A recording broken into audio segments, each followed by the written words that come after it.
Hi, Mark. Good morning. How are you doing? Hello to UK. Hello to you as well. It's afternoon here. So it's Oh nearly, man, yeah, it's kind of like we're everywhere. it's currently 5 p.m. my time. We're barely having coffee here. It's 9 o'clock. I'm in Eugene, Oregon, and you are where? So, I'm in West Sussex in England. Oh, awesome, awesome. That's south of England, London. Like Yeah, if pretty. if you look far, you can see France or Holland. I think France you do, right? Yeah, if you walk from my house about 30 miles south, you get wet. Tell me what you do. I mean, I know what you're doing, and I like what you're doing. That's why we're sitting here and talking about stuff. Like, help people understand what exactly are you doing. Okay, well, I've worked with dogs in many capacities for roughly 30 years, something like that, and Hmm. that streams from dog walking to working with rescues, rehoming, home checks, all that kind of stuff. And I've always had what I like to call mortgage paying jobs. So the ones that I did that weren't they weren't dog involved, but they paid my bills because working with dogs was a hobby for me. It was a way of helping out rescues, that kind of thing.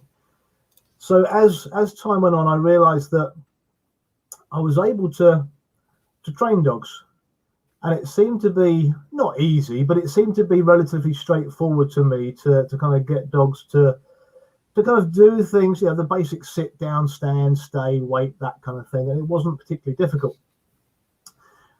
So in 2012, I think it was, I took my first behavioral qualification, if you like, in dog Hmm. psychology. And that kind of sparked a bit of interest. Now, I wasn't particularly good at school by any means. I didn't like it. I don't like studying, didn't like any of that stuff. But the dog thing kind of took my interest quite a lot. So I did my first one in 2012, did three more since then. So I'm now currently what we class over here as a level 6 behaviorist, which is an honours degree. Um, you can go further, but I think that would blow my mind. So what I do now is I work with clients that have dogs who the clients will tell me that the dog's got an issue. Whether that's true or not is another matter. So my job is to go along and look at the dog, look at the person, look at their relationship, I generally say to people, I'll come and see you, and what I'll do is I want to see what your dog's doing, but more importantly, I want to see what you're doing too, because generally we kind of lead into what our dogs do. So that's what I do, and I employ a trainer, Emily, my trainer, who's very very good, and she can do all the other stuff, the sits, the downs, the general kind of, if you want to class it as obedience, but just general training, if you like. But I also employ a couple of dog walkers, and I've just taken on another behaviorist who's level 4 to help me as well, because it's gone a little bit crazy after lockdown over here. So that's what I do. Well, you do a lot, and I appreciate what you do because knowing what you're doing, and your certificates, because I'm also doing a behavior certificate in that direction. I also appreciate that you're having a holistic approach into what you're doing. You see the whole system of being part of a reason of a dog's behavior. It's not just a dog being stupid. It's not just a person being wrong. There's so many things that happen here. So we have, like, if I recall right, we have 42% genetic factors and 58% environmental factors. And 99% of those environmental factors we people handle, likely. And if you look into the nature of the dogs, if you look into closer into free ranging dogs, they're just doing fine. They don't have any problems. Even if they have trauma, they just shake it off. But the problem comes in when dogs come into our home, Yeah. and we have all these expectations.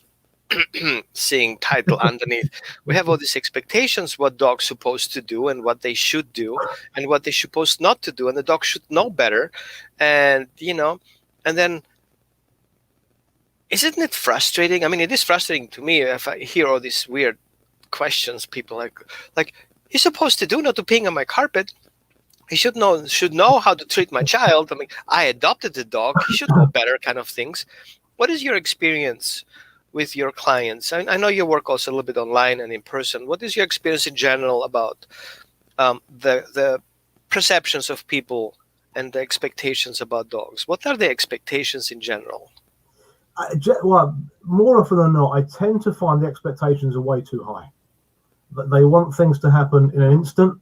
They want things to happen right now, which is kind of understandable because we have these horrible shows on TV where you have the celebrity dog trainers that are there within half an hour. My dog is cured! Yay! It works. Yay, that was And of awesome. course, we know that's rubbish. We know it doesn't work that way. You know, you can punish a dog into anything. It doesn't make it right. You know, we've got to do this properly. So I tend to try and talk to people like that.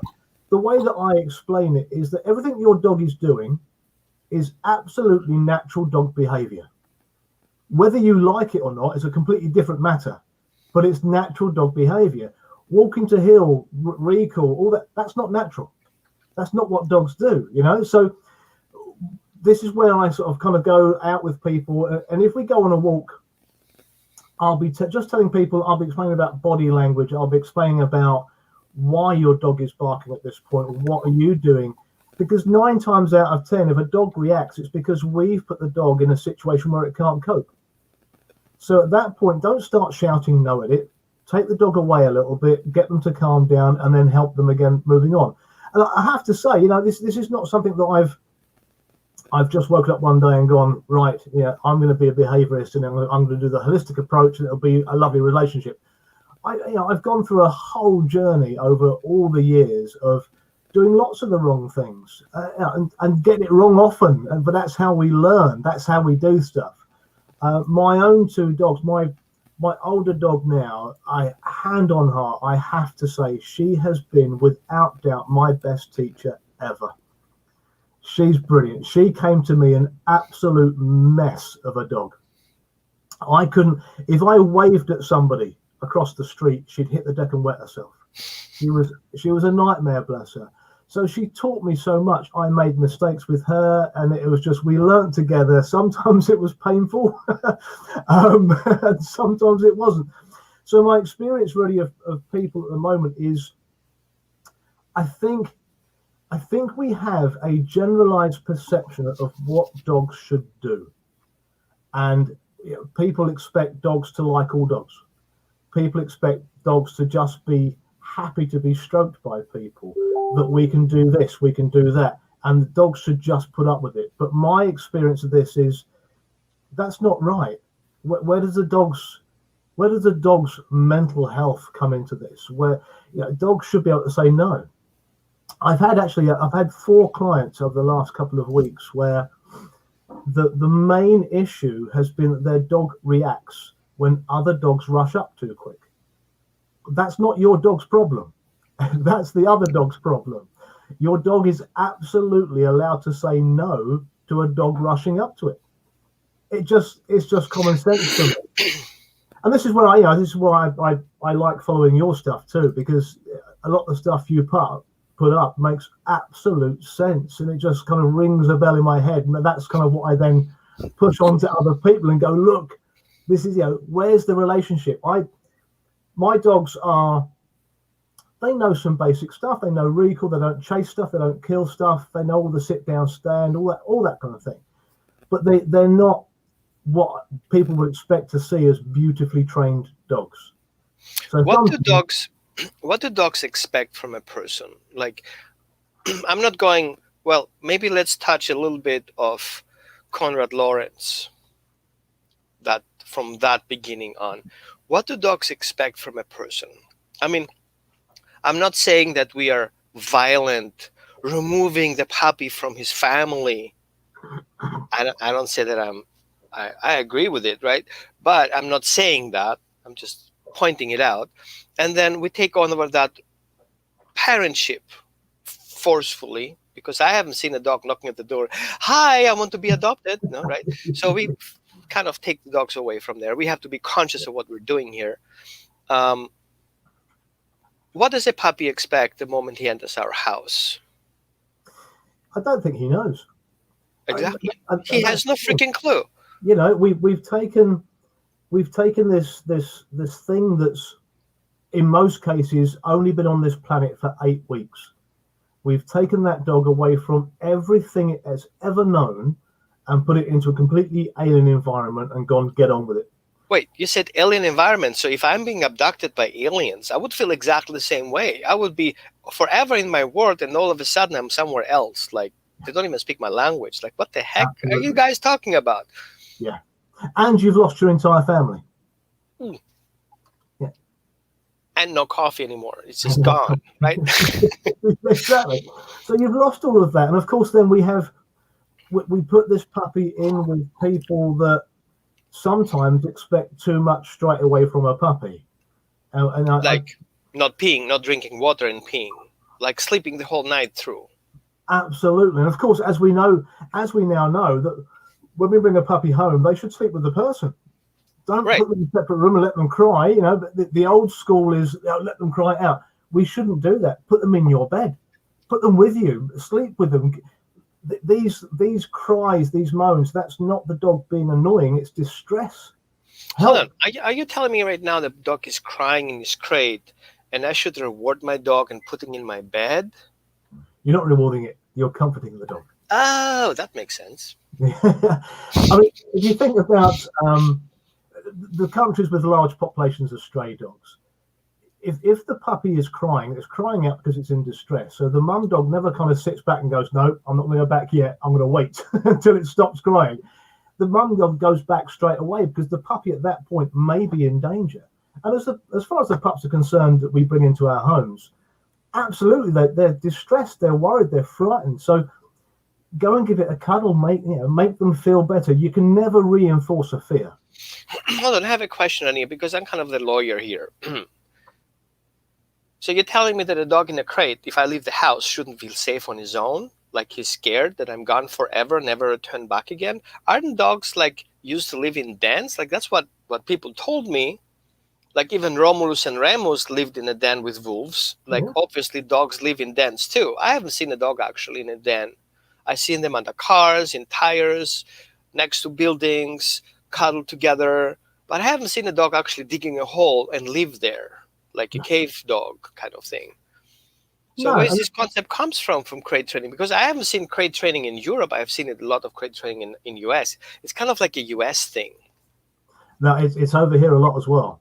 And the thing is, it can be a good thing. You know, it can be a wonderful thing because, as we know, puppies, they much like human kids, they like to explore the world with their mouth.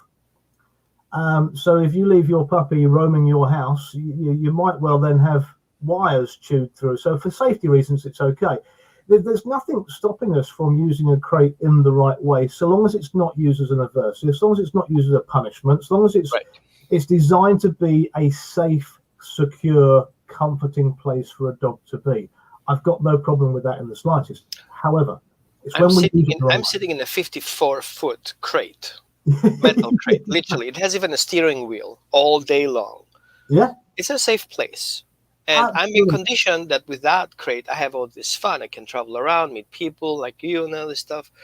And so if we implement those expectations of a puppy feeling safe, and we want the puppy to remain safe and not getting in trouble, so we don't say no and leave it and drop it and yank it out of his mouth, a crate or a confined place, let's call it the confined place, in a proper size crate, and a confined place that's safe, that has water in there, has this pee pad, and has proper safe things to chew on because the dog explored their living. So it's totally acceptable. So the dog expects us to keep him safe from our cat, from our dog, from our kids. I'm not saying any names, okay? From our kids that kind of violently going over through the house and takes over everything and chews everything just like a dog, right? Yeah. What else do they expect? Well, I mean, a dog's basic needs is shelter, warmth, food, you know, the basic stuff to survive. But they also want comfort, they want nurturing, they want to be taught stuff, absolutely. Because as we know, the more we learn, the more confident we get. Because with knowledge comes a bit of confidence. And of course, then, you know, I think there's a wonderful phrase that says a little knowledge is a dangerous thing. you know. And of course, we've all seen the little knowledge is a dangerous thing. So but then on the flip side of that, the more we learn, you then get into the imposter syndrome and you think, well, what do I know? So with the puppies, when they come into our house, they want us to show them the right things to do. Now, this is where I have I suppose a slight departure from it, because I don't think for 1 second that we should be bringing dogs into our homes and saying, fit in with us. I think absolutely we should be going, you need to fit in with us, but I need to fit in with you as well. I need to let you know that you can do stuff that you want us to do. So with my two, we have a family of foxes that live in our garden, or very close to our garden, because we feed them, so they come back quite often. Now, if I take Bear, my younger dog, out into the garden, if I walk him out nice and quietly, he'll sit there and he'll look at that, and he'll just watch the foxes, and it's all very good. He's definitely not a beagle, right? No, he's not. No. But if I open the back door and let him go charging out, he puffs himself right up. He shouts. He goes, "Whoa, I'm big and tough. I'm going to scare you away."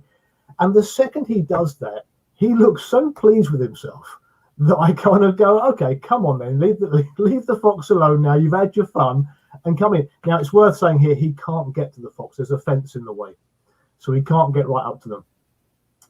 But in those moments, it's perfectly okay for him to be a dog. So he needs to have those moments sometimes where he does feel big and butch, and he can do his dog stuff and he can shout. But again, on a walk, I'm not the sort of person that keeps saying, "Come on, keep walking, keep walking." If he wants to sniff, I let him sniff. Let him be a dog. Let him do what he needs to do. So we need to kind of fit in with our dogs. You've probably seen it yourself, Roman, where people that might have a collie, for argument's sake, that then don't effectively mentally work the dog. Well, you've got the world's most intelligent breed of dog, arguably, and if you don't work the dog or give them at least some brain games to play to keep that brain ticking over, they're going to invent jobs to do, and we never like those jobs they invent. Well, I have many clients that says, "Oh, well, I give my dog a Kong toy. He plays with that all day long, and then he's still going in the yard to dig. Like, my dog is so damaged. Like, literally, I plant things and he takes it out." I mean, what this expectation is that? Well, things like I said, if you take the Kong scenario, most people, they go and buy a Kong because they want to go out and leave the dog at home. So the only time that Kong generally comes out is when they're leaving. So the Kong becomes a bad thing to see. It becomes a King Kong. Yeah, exactly. So of course, at this point, dogs do like to dig. Quite a few like to dig. It's a fun thing. So what I went to this house once, and it was funny. There's a do you know Brighton and Hove in Britain? It's quite a famous seaside resort. And I went to a place in Hove, and in the garden, the lawn in the garden was like a bowling green. It was beautifully done, but on the lawn was probably about 30 antique watering cans, all placed on. And I just thought, it's Hove. It's an art installation. It's fancy. It wasn't. It's where the dog's been digging holes, and they keep putting watering cans over where the holes are. So when I spoke to them, and I said, "Well, why are you trying to stop him digging?" And they looked at me like I was nuts. And they said, "Well, look at my garden." So I said, "Well, why don't you just give him an area where he can dig?" And he's happy to dig. So we built this. Yay, that was awesome. We just bought this. We built this awesome kind of sleepers and wooden, and it was lovely. And we threw meaty bones in there and treats. And I said, "Look, whenever your dog is digging where perhaps you don't want him to dig, just distract, take him back, throw some treats in." And it only took a couple of weeks for the dog to go, "Right, I can dig only in that area." And we allowed the dog to do it. Another client who's got dash hounds, we ended up going to the local builder's merchant and buying quite large drainage pipes. And we built a maze in the garden. Yeah, throw some treats down, dash hound goes down the tunnel as they like to do. Dogs are happy. So now we're really kind of working that. If people have collies or any kind of herding breed, I generally suggest, have you heard of the sport called tree ball? No. I'll send you a link. It's brilliant. So the end game of this is you teach your dog to herd yoga balls in your garden, and they herd them into a set of goalposts. So you're really tapping into that innate behavior of that type of dog. And if we do that, it's brilliant. How many times have people got in touch with you, as they have with me, and said, my dog barks too much? And I say, what have you got? And they go, German Shepherd. There you go. That's what German Shepherds do. They bark a lot. So you've bought a barking breed. So I try to kind of tap into the innate behavior of the dog. In my opinion, I want the dogs to behave as naturally as perhaps they can, so long as they and others are safe. That's the big thing. I wrote a piece recently about when should we stop? When should we stop training our dogs? And it was a piece that really kind of wanted to say, look, know your limits of your dogs. Know your expectations of your dog. So my older dog, still quite a nervous girl, I'm not about to go and take her to a busy dog park because she wouldn't cope. It would be too much for her. So there's no point. My younger one, he's what I class as being an over-enthusiastic greeter. He wants to say hi to every dog he sees at a very high rate of speed and very loudly. I mean, both of mine are German Shepherds, and he's round about 60 kilos. So he tends to, he'll upset people because apparently it's intimidating. So I don't put him in situations where he can't cope. We do meet lots of dogs, but I do it in a way where it's a little bit calmer, a little bit more managed, a little bit more staged, and then he can be off the lead. But so I try and let them do these things as naturally as possible, but at the same time making sure that both my dogs, other people and their dogs are also safe as well. So that for me is quite a big part of it. Oh, I've lost you. I can't hear you. Tell me about your weirdest story that you heard about people's expectations. Weirdest story. The weirdest story, probably one of the funniest, probably one of the saddest, definitely the weirdest, was when I worked with a German Shepherd rescue. We had a guy that brought into us a German Shepherd puppy, and he was probably about 4 months of age. Now, this guy had done his research. He'd gone online. He'd looked at what breeds of dog would suit him, and he discovered that a particular bloodline of Shepherd called an Alderhill was renowned for being a really, really good guard dog. So he bought an 8-week-old Alderhill German Shepherd puppy, left it in his house, and went out all day at 8 weeks of age. So in the first week he had this dog, it caused roughly about £20,000 worth of damage. Now, he put up with it until it was 4 months, brought it into us, and basically said, the dog's broken. It doesn't do what it's supposed to do. So he literally thought he could go and buy this particular breed of dog and go, I've got a guard dog, this little ball of fluff. So that was probably the weirdest, funniest, saddest thing ever that I saw. And again, the same rescue I was at, we had quite a famous pop star come in who wanted a guard dog. So we got that one of the trustees got a dog out of the kennel, handed it over to this pop star. This pop star wanted to test whether the dog would protect him. He'd literally met him 3 seconds prior, and the dog just sat down and went, I don't know who you are, mate, but you got any food on you? So of course we have these expectations that are just so outlandish that you just look at them and I look at the person and go, really? Do you honestly think that's going to happen? So you must have had similar experiences where you are. I usually work with large breeds, and I work internationally. I have clients, like I do online training since 2009, so a lot of people all over the continents. But because I work mostly with big dogs, Pyrenees, we have a visitor, sorry, by the way. Guys, thank you. 1 second, Robert, hang about. Yep, dogs first. Yep, real life dog trainers. Our dogs bark too, but we have a handle on it. There you go. So as we were talking about German shepherds that like to bark, Well, that she's a reason. I didn't have not expectations that you have a perfect dog. There's no such thing as a perfect. Actually, I have a perfect dog. It's in my car. It's a stuffed animal. It doesn't pee. It doesn't poop. It doesn't bark. It doesn't smell anything. She's just there standing, waiting for me to drive the car. So I have this client in Australia. She adopted a dog, and her husband was deployed. So he came back after months. In the meantime, she got a puppy because she was alone, and she got a very large guardian puppy. And I don't want to mention the name because people says, yeah, sure, they do that all the time. So it was a large breed, guardian breed. And so, the puppy was very curious about the new intruder in the house. And, the next day in the morning, they're a couple. He hasn't been there for a while. In the coffee, having coffee on the table and whatever happened there on the table, right? And that dog went nuts. He thought their interactions, their intimate interactions, were an act of aggression.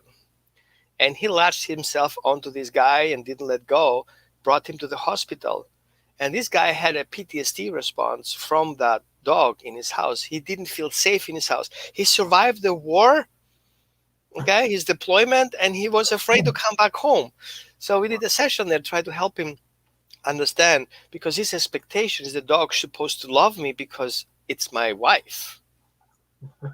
Like, and I was like, do you trust people showing up all of a sudden because they look like you when you yeah, are in a guard? No, you have to create a relationship. And this is what I see people have these expectations that because we adopted a dog, because we bought a dog, because we raised a dog, that the dog's supposed to be compliant. We don't understand that our obligation is to meet the dog's expectations, and in return, the dog will do everything for us. So it's not like the dog is being born to be the man's best friend. And just because you see these Great Dane neighbors have, or the Mastiff, or the Great Pyrenees, or the Bulldog, like, I want exactly a dog like that. You don't go shelf 13, aisle 5 to pick that dog up. You have to work with that dog. You have to educate that dog. You have to be the dog's guardian and protect him safety and food and education. If you don't have those basics, your dog will say, I'm not saying the word. So then we have these very smart, educated trainers that believe themselves so, who come in and says, "Oh, your dog wants to do this, and just use any aversive tools and use a shock collar that tells exactly the dog who you are and gets this message right away. And you use those prong calls because you need to communicate with your dog." yeah, These are false informations. And yeah, there is no scientific evidence anywhere in this world that actually confirms the lies. But we yeah, have 26 papers and educations and scientific evidence and all these veterinary associations that tells us, hey, those tools are doing bad. yeah, So while you expect your dog to be compliant and you get it your way and you think those tools are helpful to you, it's not helpful to your dog, because all it creates a schisma, I don't know in English, this dissociation of who you really are. Instead of being the guardian and protector, you're all of a sudden the punisher and abuser, and you don't see it because you're convenient taking the results of it. Oh, my dog stopped barking. I just pushed the button. My dog starts leaving the house because he's being shocked. Just a little bit, not much. And then I only have the beeper, and that does the job. I'm not shocking my dog anymore. The beeper does. yeah, And we don't see that aspect of it. We don't see that through our gestures and our behaviors and our convenience, we're not matching the dog's expectations. no, And that's he absolutely right. is the one. Like, imagine you are in prison somewhere and you're not getting water and you're not getting out to go to the bathroom. And I know some people in my client base who have been through these stages, and it says, I totally know what it feels like not being able to go to the bathroom if you have to, that you have to ask somebody to go to the bathroom. And then you have all these traumas that come in consideration that people don't think about. Trauma of loss, your family, Yeah, feeling insecure and domestic violence in your own home by your own species, and you're not being protected by the guardian it's supposed to be protected.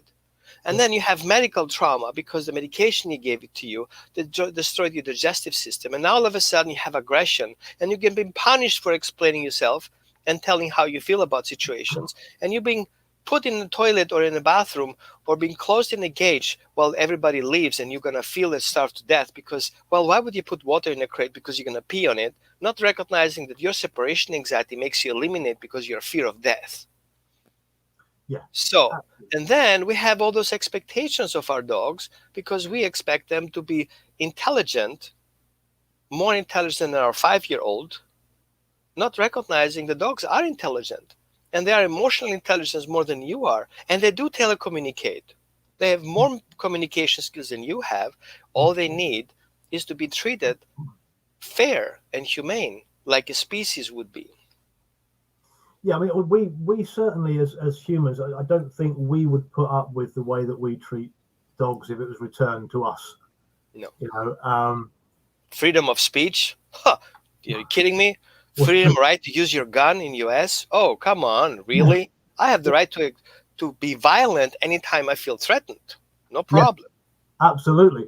And of course, you know, we don't tend to go around punching punching people into submission to do what we want them to do. You know, we reason with them, we help them overcome that. And of course,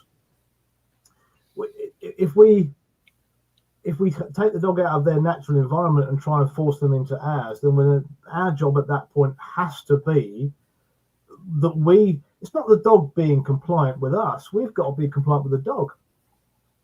So really, it's one of those things where I suppose the word compliance is a bit weird for me, I suppose. It's the same as the word obedience. I don't really like the word obedience. I don't like it's a little bit, you know.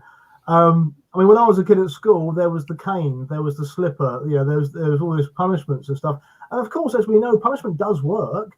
Of course it works. It doesn't be a punishment, but it doesn't make it a right thing to use. So when I see people and the dog's doing something they don't like, I generally say to them, look, rather than asking yourself, how do I stop my dog doing this? Think to yourself, what would I rather my dog do instead, and train that. It's so much easier. I would add the question, what is my dog trying to tell me? Yeah. What is the function of the behavior? If a dog barks, if he's aggressive, if he's protective, if he feels timid, if he walks away. Like, why would I question the dog's quality if my child cannot hold herself back and hugs my dog almost to death, to the point that dog feels like he's going to be killed because I need to schmooze my dog in his mouth? Like, literally. I've seen lately through COVID that, again, those expectations of dogs skyrocketed. Like, I have expectations of my dog, now that I live for almost a year in a close confinement with my dog, to tolerate me leaving to go to work on Monday. And he should not have separation anxiety. And he should not soil the house. And he should not do me a 20,000 pound damage in my yard and my garden and my house and my people. And he should be friendly to all the people that he never met before. And he should be social like he never been social before, because I didn't have time. And actually, you know what? I was kind of confined. Why would I take my dog out? You know, he's old enough to know about this stuff, right? Yeah. And I see a boom of surrendering to the shelter. And I see an overwhelming, for us colleagues. I mean, I have sometimes working fatigue. I'm losing emails because of so many people message me. My dog did this, my dog did that, my dog attacked my child, my dog attacked my dog killed the neighbor's cats and all this stuff. And it happens more and more. It's like, what's going on here? We have a pandemic. We have a behavior pandemic, and we didn't see it coming. I mean, I was yelling since March last year. Not my, when did COVID start? I remember that part when everybody's in England. When did England start with COVID? I think it was last February, March time. Yeah, right. In March, I was like, I don't like this. Everybody's running to the shelters, adopting dogs. They don't see it coming. So we started doing videos about that. I think I did also a video in England with a Facebook group, and they were making fun of me. I was like, good luck with that. Yeah. And now here we are. Yeah. Shelters are overwhelmed. Yeah. One said you cannot get puppies because everybody adopted them out, and now all of a sudden everybody has to go to work. Yeah. So what do we do with those dogs who haven't been socialized through COVID? What expectations do our dogs have from us? Like, and a quick question. I had a client yesterday email me. No offense, my dear friend. Um, is it okay if I skip all the training and, like, I don't have money to pay for it because I lost my job, and my I have to pay my bills, so I cannot train my dog. Is it okay if I start with you 5 months later? And I was like, you know what? I'm sorry you're going through this. I donate you the sessions. You cannot just skip 5 months because you cannot afford it. It's kind of like somebody tells me I cannot give my kid to school. Is it okay to skip 5 years? And I said, no, you have to. And if you cannot afford it, well, I can. So I'll pay for it. Yeah. And I think as professionals, we should take that in consideration, that we have to make our service to the community and says, hey, you know what? Let's do some classes here. I see people cannot afford training. And so we have expectations that our community knows stuff, but we're not educating the community. Yeah. But you know who does a great job? Those people who use aversive training sessions, training tools. They have a big market and they're passionate about it. And I was wondering if we can be so passionate about it, helping people, doing the right thing, as much as the other guys are so passionate selling their tools to shock and traumatize their dogs. Well, what do you think? We've got a few aversive trainers near where I am, or what we call balanced trainers near where we are. And it is a shame because, as we know, punishment does work. It's not right, but it works. So what they perceive to see is a nice quick fix, so therefore it's okay. But it's a real, I think it's a bit of a dirty trick on our part. I think from a dog's point of view, their expectation of us, I think personally, is for us just to be there. Just to be there for them and keep them safe, keep them secure. It's when our expectations come into that it becomes terrible. And if I go and see a dog, I go and see many dogs that have had aversive methods used before, and I'll hear the same phrases. Oh, I've just got to show him the can, and he stops. Okay, well, back when I was a kid, it was wait till your father gets home, and it's the same thing. You're going to get a clout. So we're using force and fear. I tend to say to people, look, we know punishment works, but we also know that positive stuff works better 25% actually, technically speaking, and it's nicer. So if we know both methods work, why would you ever choose punishment? It's there. It's as you said earlier, that there's studies, there's papers, there's the research, and I get it all the time from balance trainers going, oh, here's a picture of my dog, doesn't she look scared? I use a shock collar. And you go, well, yeah, okay, well, you're just obviously a bit thick, and I'll let you get on with that, that's fine. And then people that ask me, show me your research. Go and find it. It's out there. It's okay. I'm not your tutor. Years ago, I would use a choke chain, I would use a slip lead, and I would perhaps shout and scream, all that kind of stuff. But the one thing that I did, the most important thing I've ever done in my life, is CPD, continual professional development. I relearn my trade. I look at things. I follow your page. I follow dog science pages, and I'm looking for stuff that kind of says, look, we now know that way was wrong. We now know this way is better. This way has longer lasting effects. It doesn't negatively psychologically affect your dog in the long term. I've dealt with so many dogs that have had that aversive training that you can see it in their eyes. They're just so worried about what's going to happen, when things don't go right. And of course, don't forget at this point, when we're using the aversive stuff, we're using that at a time where the dog is simply not understanding what we want it to do. So we're punishing that dog for our lack of teaching effectively. That's horrible, isn't it? That can't be the Yeah. right way of doing things. So I feel our dogs expect us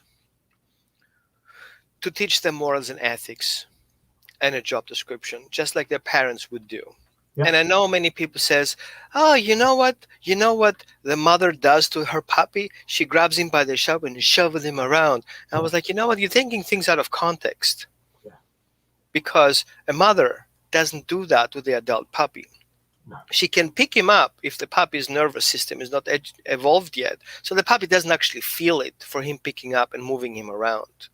And if she does restrain him, is because that's the softest method that she has in her toolbox before killing him.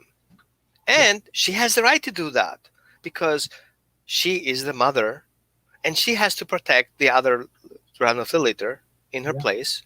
And she has the right even to kill her husband for it. Husband, her partner. Because her job is to protect at any cost. But you cannot just seem a surrogate mother coming over and do this to your puppy who has no clue. No. And especially now we're going through these stressors through our lives, and puppies do feel stress because they're emotionally intelligent, and our stress and fears about our job, about financial status, and all these situations affect the dogs. So that dog is scared that what's going to happen next because we are anxious. And we know from quantum physics and quantum field that if a quantum vibration goes from one person, it affects the other person. They resonate with each other, Yeah. right? Kind of like, I know this is crazy science, but if you hug your child, suddenly your child's heartbeat goes the same with yours. Suddenly you have this pendle the same time, the same rhythm, even if they were out of adjustment. So in that context, if you see your dog as a fair partner and you educate him, and even if you didn't have the chance to do it through COVID, you have to start working on it. Build your dog's trust. Let him know that you're trustworthy, that you're empathizing with his problems. Instead of yelling and screaming at your dog, understand that you should be part of his fear, and explain to him that, hey, I appreciate you for barking here, but let me explain to you. Let's go away from the window. Let's go back and hang out here a little bit, and let's ignore the window. Here's much better things to do. And remember that you're not really dealing with your dog's mind when the dog is in fear. You're dealing with the dog's body memory. The dog is not even aware it's happening. Absolutely. So you have to recondition your dog in each individual freaking dog cell in his body. He has to remember that the window is there and he has the options to walk back, not getting stuck with it. Because from his perspective, if nobody takes care of his problem, he has to take care of himself. So if you're not being able there to help him understand that you are there available with the basic techniques, like the 2-3 exercise, which is a very, very good exercise, to teach your puppy that, hey, if you have a choice, option A, option B, looking at me makes it happen. You can have both choices at the same time. And your dog is like, holy bark, I didn't think of that you can make things happen. Like, yeah, even if you check in with me, instead of scratching at the door, I can open the door, but I want something in exchange. And all of a sudden, from a me dog who is totally uneducated and totally out of control, suddenly it becomes a we dog. And now he's like, hey, you got something I want. I have to do something that makes you happy so I can get what I want because you are feeling good about it. Absolutely. And this is where the relationship comes in. Yeah. And if you don't have a relationship solid, a foundation, you cannot take your dog outside and help him deal with the problem he has because you're not part of his problem. You're against him. And while you're trying to restrain your dog, holding him back, all you're making, adding another problem to his existing problem. Instead of being a problem solver, you're becoming a problem creator. And then we are called in as behaviorists to come in and try to explain you the square, that it's not round. There are edges. And you have to stay away from those edges. And even if some people says, we have this classical conditioning, positive reinforcement, punishment, and reward and punishment. Like, are you aware that eliminating one of those options is not working? You have to stay in the center of it. Sometimes you have to say no. Sometimes you have to be consistent. Sometimes you have to add things. Sometimes you have to take away from things. Stay away from the corners. Stick in the center. Yeah. If you want to be a parent, you cannot be only a positive, rewarding parent, because sometimes you have to do a negative reward. You cannot be just accepting everything your dog does. Sometimes you have to step in and says, hey, you know what?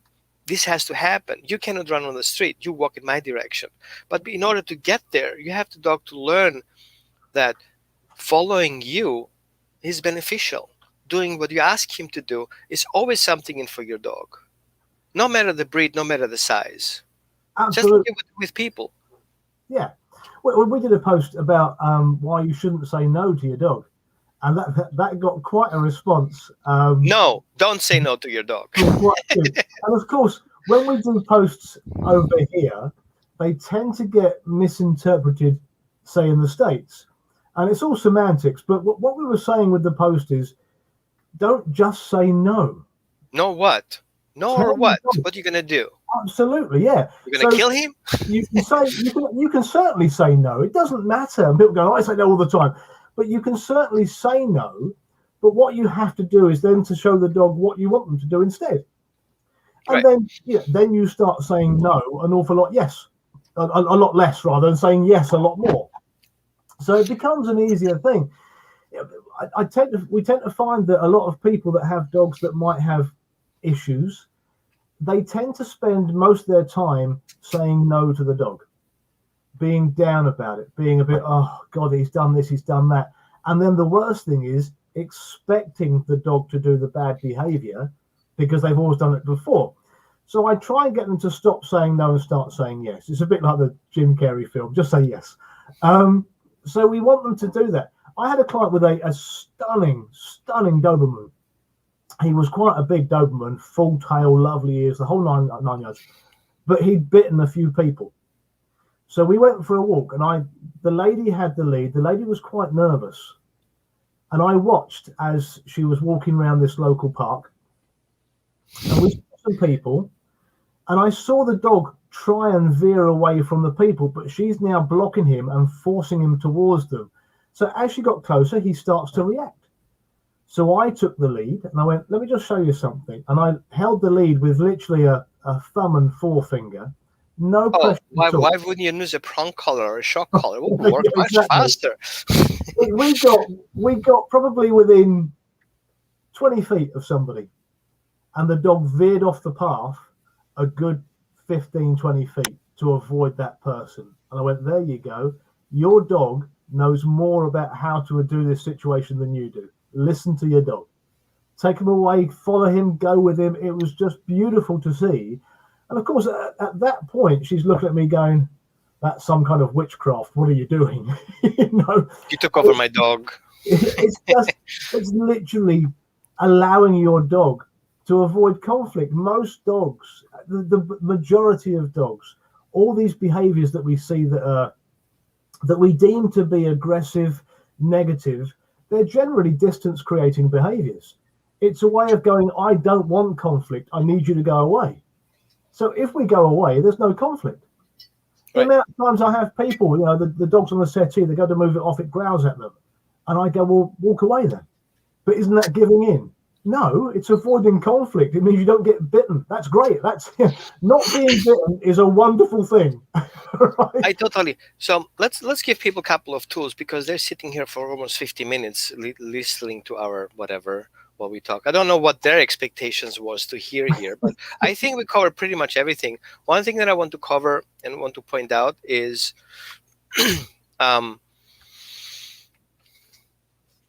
pointing few things out as a takeaway from today. So first takeaway would be, build your secure attachment relationship with your dog. Let your dog know that you're here to support, to help, to protect, to guard, and to guide through a process that he has to go through.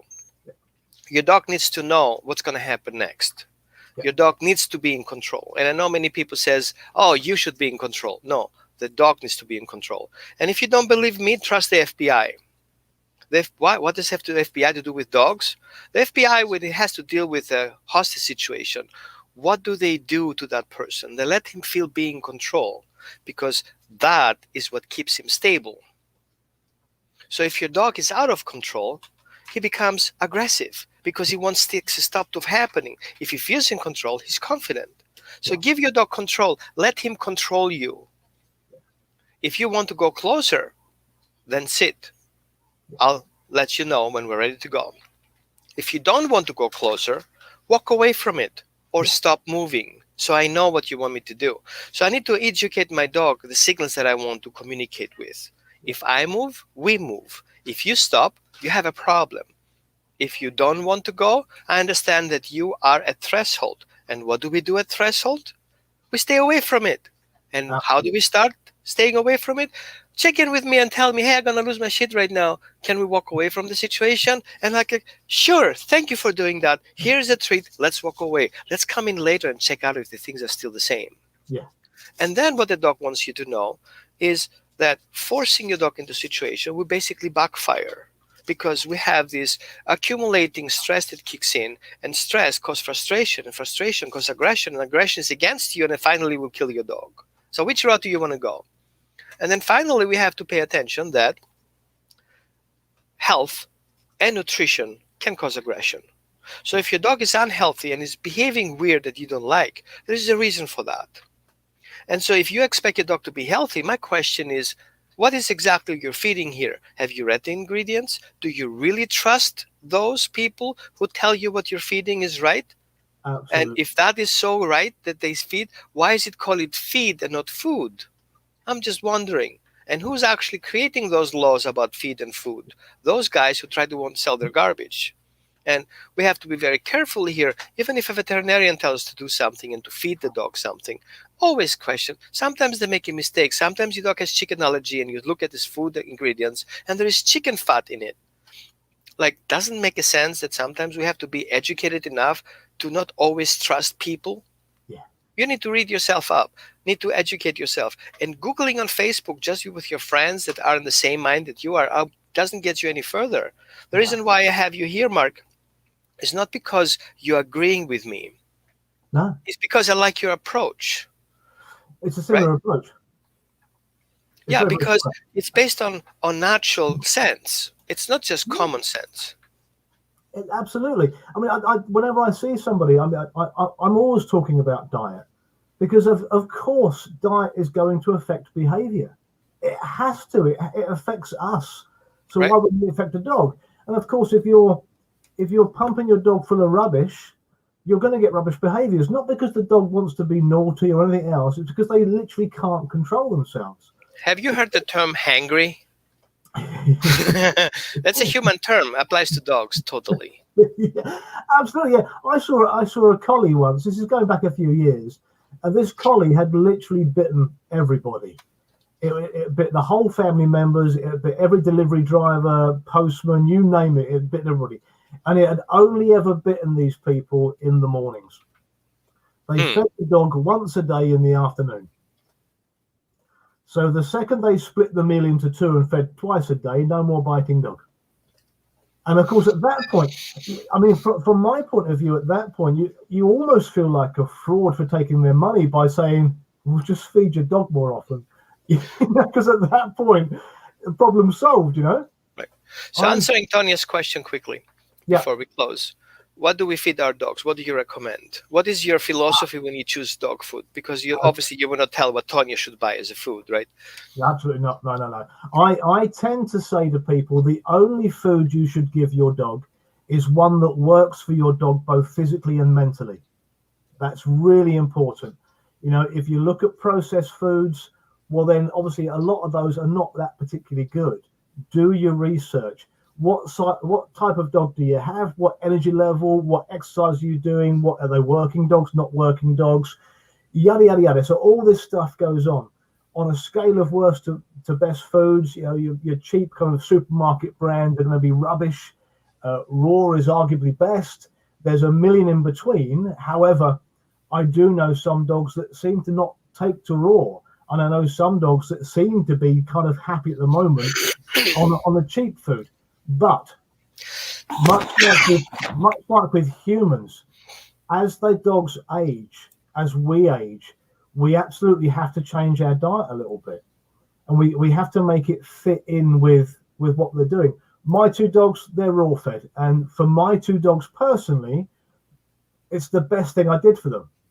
Yeah, and I must say, at this point, I don't eat meat. I don't drink dairy, but my dogs are raw fed, which gives people a little bit of consternation going, you're just a freak. But I have to do what works best for my dogs. Eating meat for me doesn't work best. Eating meat for them, they absolutely love it. So what I would suggest is, what I tend to say to people, if you're looking at a processed food, make sure the first ingredient is fresh meat. So not things like meat meal or meat animal derivatives or with beef, proper fresh meat. Not too many ingredients, and much like with human food, all the ingredients should be pronounceable. You know, no Scrabble winners. We want good, decent stuff. And then I look at things like level of carbohydrate. Is it good carbohydrate, bad carbohydrate? If you're looking at processed wet food, stay away from things like carrageenan, because it's been proven to cause inflammation. If it causes inflammation, it can't make your dog feel very well. And then, of course, once you've got the right diet, are you then feeding it in the right way? Are you making that dog not work for it, but giving it in interesting ways that occupies their brains? I mean, you must have heard the term contra freeloading. It's a lovely phrase. You know, it's wonderful. You know, dogs love to work for food. So with the question there, I would just suggest that I'm sure, is she in the States? It doesn't matter. Okay. There's going to be websites. So over here, we've got a website called All About Dog Food. It's a brilliant website because it tells you what goes into the food. It tells you who makes the food, how high the carbs are, the price of it, all that kind of stuff. So people are often surprised when I say your dog food is made by Mars. And they go, no way. They go, yeah, it is. Look at that. How surprising is that? So, of course, then you've got to ask the question, is the quality okay? So all I say with people is, you know, you can kind of feed whatever works for your dog. You know, don't look at price, don't look at anything else. Look at, does it work for my dog? And as long as they're healthy and they're happy and all the rest of it, it shouldn't matter too much. But again, look at that diet throughout the age of the dog as well. Good. Thank you so much, Mark. I really appreciate.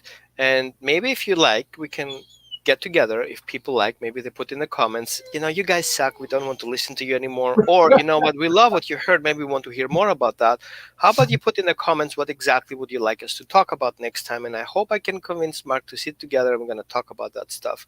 Behavior issues, things that you guys have questions. No, you don't need to know what shoe we're wearing, but you may have questions that you want to hear. Maybe you want to even share that video so other people can hear what you heard today. And I know you want to keep those things together because you're resource guarding.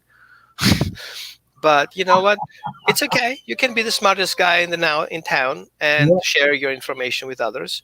So, Absolutely. Mark, I so appreciate you today. And did you have fun? Did you like it? I have loved this. This has been just, it's been fantastic for me. I really, really enjoyed it.